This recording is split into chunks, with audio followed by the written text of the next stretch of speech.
In today's video, I would like to discuss to you about precious metals, particularly silver and gold, and which of these you should be buying during scary times. And to be honest with you, they should be both within your portfolio. Now, we saw a few banks close their doors during the month of March of 2023 and sent shockwaves through the financial markets, and people were very afraid of what would happen, and perhaps maybe even their bank would close. And we are running out of time to accumulate these precious metals. As more banks continue to collapse, everybody will want these metals, making it far more difficult to obtain gold and silver. In the end, the Fed stepped in immediately, and other banks also stepped in to help pull some other banks from the brink of collapse so that everybody's fears could be calmed.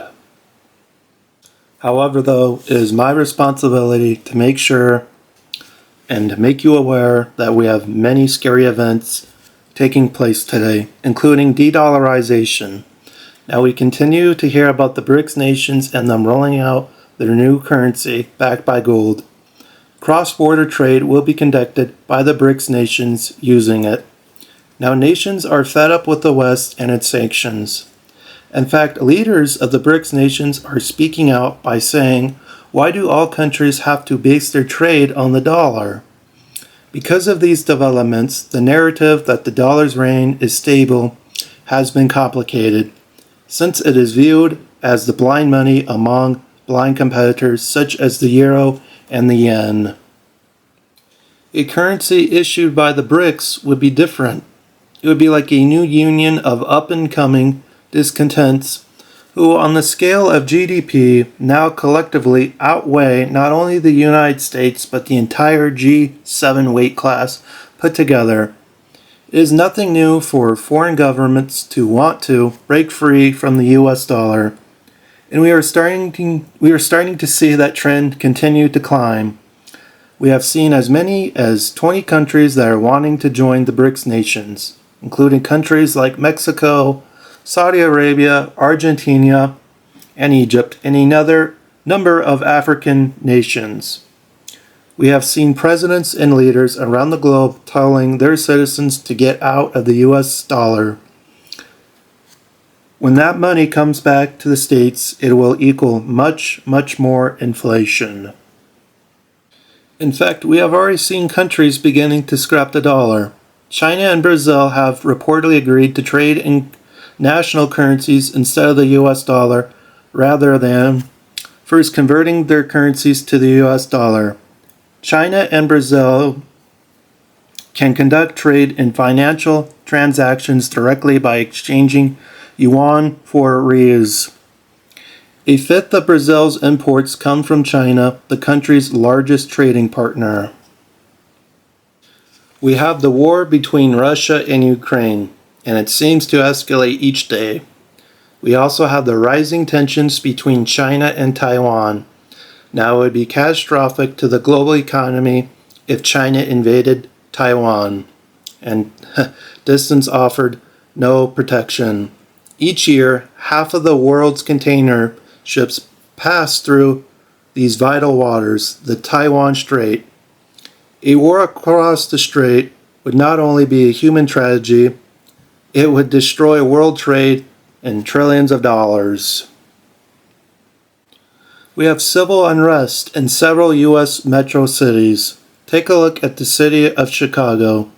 Not too long ago, there were several hundreds of young teenagers rambling through the city, destroying public property, smashing and looting. And several major corporations have left the city of Chicago. Take a look at the city of Portland. All of the Walmarts have in fact even closed up shop and have left the city. Inflation continues to rage on and attack everyday citizens. In my opinion, the Fed will not win its battle against inflation. The American economy has now experienced the highest credit card debt and the lowest saving rate in its history. And Americans are starting to experience job layoffs within most sectors. Sadly, it seems to be the perfect storm. On top of it, many banks are insolvent and would require some sort of bailout in order to survive. Thus saying, if they don't get a bailout, they might be forced to perform bail-ins where they take the depositors' money, your money, my money, the money of the American people. We have seen situations like this in other countries like Greece, Cyprus, and Lebanon. Ask yourself this question: could you afford to lose all of your capital? I think we all know the answer to that question. Big fat no. Okay, maybe I'm overreacting, and I know that I'm ranting and complaining, but I'm trying to perhaps trigger some sort of spark within you so then that you take the initiative to make the right decisions. Now, you might be able to get gold and silver today, but what about next month or next week or perhaps even tomorrow? You never know. Needless to say, these events are only going to get worse. So, with that being said, take action now and don't delay anymore. Your time is running out. Thanks for tuning in, and I'll see you in the next one.